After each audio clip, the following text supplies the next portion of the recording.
তারা হিজবুল্লাহর পুরো missile command পজিশনকে শেষ করে ফেলছে। খুব দুঃখজনক ব্যাপার।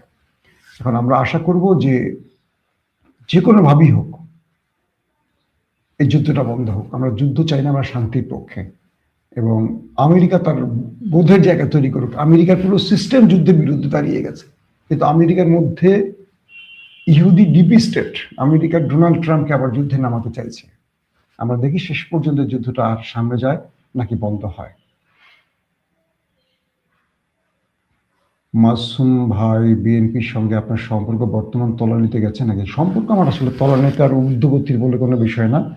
আমি তো আসলে ধান্দাবাজির লোক না। মানুষ সম্পর্ক উন্নয়ন করে ধান্দাবাজির জন্য, তাই তো? না জামাত থেকে ধান্দাবাজি করবো, না আওয়ামী লীগ থেকে করছি, না বিএনপি থেকে করবো। সো কাউকে ছাড় দিয়ে কথা বলবো না। যখন খারাপটা লাগবে খারাপটা বলে ফেলবো, যখন ভালো লাগবে ভালোটা বলবো। এটা হলো আমার জায়গা।